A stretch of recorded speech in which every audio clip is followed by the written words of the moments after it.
Hello, what's up mga J-Vlog? Welcome ulit sa panibagong video, and for today's video, another first impression na naman tayo, and this time magpa-first impression tayo sa bagong labas na budget smartphone ulit ni itel, ang itel CT100. Maganda kaya to? Tara mga J-Vlog, check natin.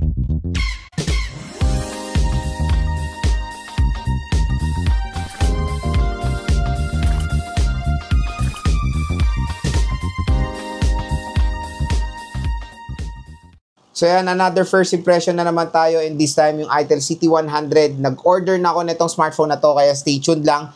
Pero kung interested kayo dito sa below SRP na itel CT100, i-click nyo na lang tong view products natin dahil panigurado bagsak presyo nyo makukuha tong itel CT100.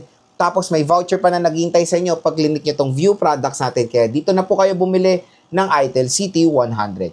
Pero ano nga muna ba ang SRP nito? So ang SRP ng itel CT100 for the 4GB 128 is 6,999 pesos. Tapos yung 8GB 128 niya is 7,999 pesos. So when it comes sa price segment niya, entry level siya.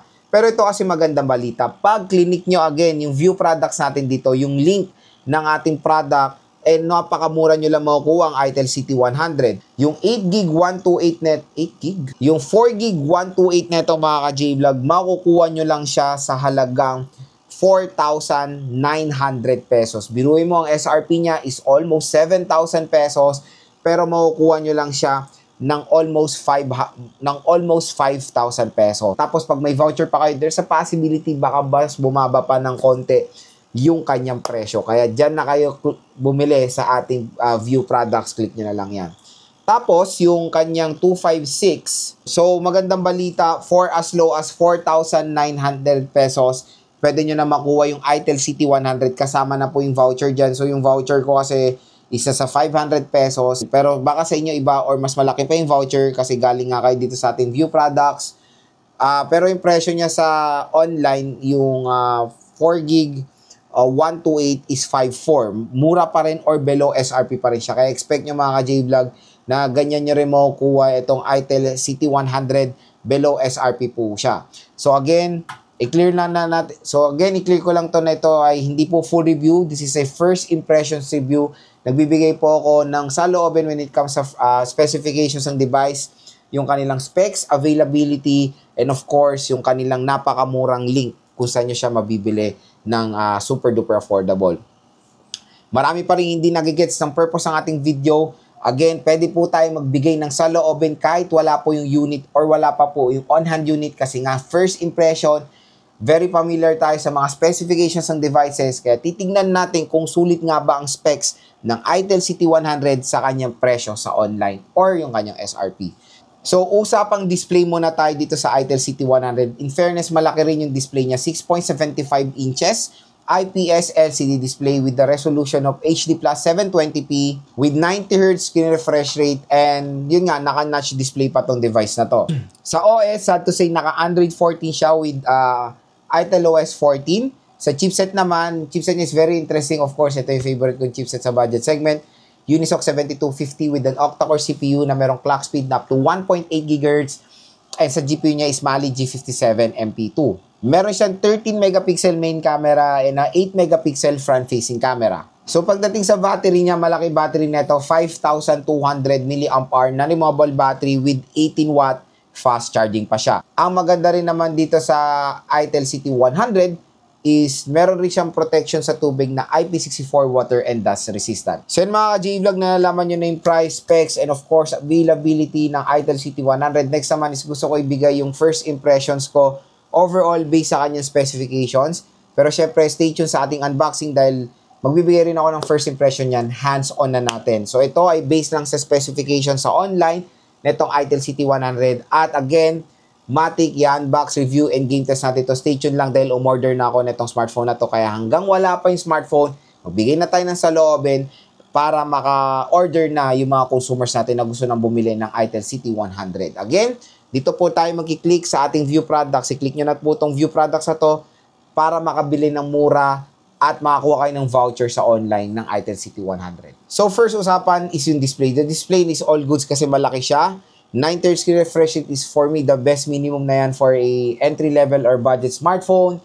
Notch display lang talaga pinaka-problem ko. I don't know bakit si Itel ganyan, naka-notch. Pero yung sister company niya sa Transsion like Infinix and Tecno, lahat yan naka-punch hole lang. Si Itel mahilig sa notch. I don't know why. Marami magsabi na wala naman, hindi naman naka-affect yan sa performance. Tama kayo. Pero syempre, kailangan din mag-adapt ng mga brands sa modern design ng mga smartphones today. And punch hole lang po ang pinaka-modern design ng mga smartphones ngayon.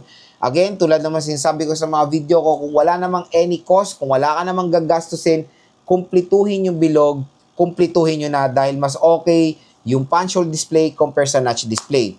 Pero again, when it comes sa Itel CT100, yung ibang specs ng kanyang display is all goods naman for its price. Nasabihin natin sa online, makuha natin siya ng 5,000 pesos. Next, yung chipset niya is all goods dahil Unisoc 7250. So, several times na natin na-test yung Unisoc 7250 sa mga iba't ibang brands like Infinix Smart 10, Tecno Spark Go 2, Realme C71. Ang dami na. Iba't ibang brands na natin na-try ang Unisoc 7250 and surprisingly, when it comes sa kanyang performance, maganda naman talaga mapoprovide na performance ng Itel ng Unisoc 7250. Kaya saan natin dito sa Itel CT100 makakapag-provide din naman to ng outstanding performance when it comes sa day-to-day tasks, modern games like ML, COD at marami pang iba. Kaya stay tuned lang, syempre giging test din natin itong Itel CT100. Next, yung camera. Sa camera is very common naman yan na specs sa mga smartphones today, especially the 13 megapixel camera.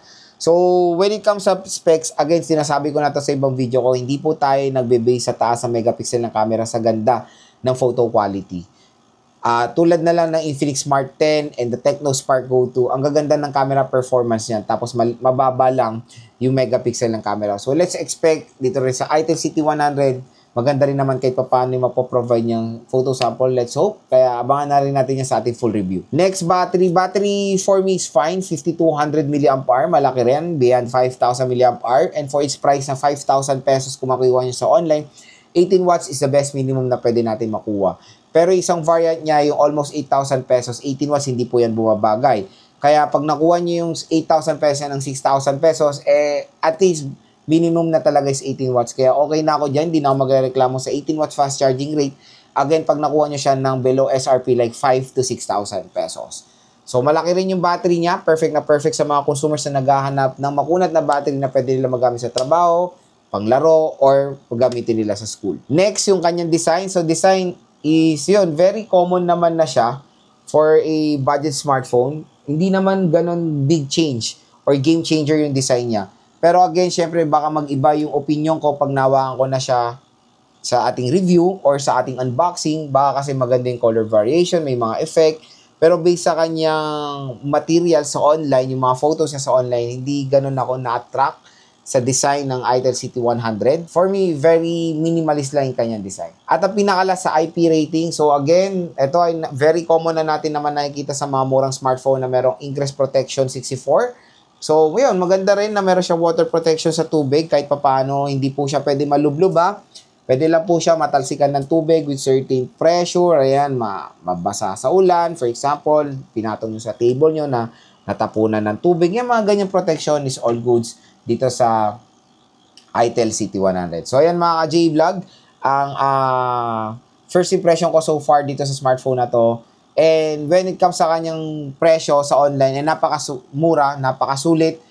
Sinabi ko rin yung SRP niya kasi there's a possibility yan yung mabili yung price sa mall. Kaya maganda, bumili na lang kayo dito sa ating View Products. Ang laki pa na matitipid niya mga ka-J-Vlog. And no worries, okay naman po bumili sa online as long as sa legit store kayo bibili. Kaya nagpo-provide na tayo ng link para makatulong din sa mga consumers makabili ng smartphone na sobrang mura, bagsak presyo, may discount, and syempre yung voucher. So again, ibahan nyo na lang po yung full review, game test, and unboxing natin sa Itel CT100 dahil paparating na po yan at add to cart nyo na tong smartphone na to dahil sobrang sulit din, paniguradong swak na swak sa inyong budget.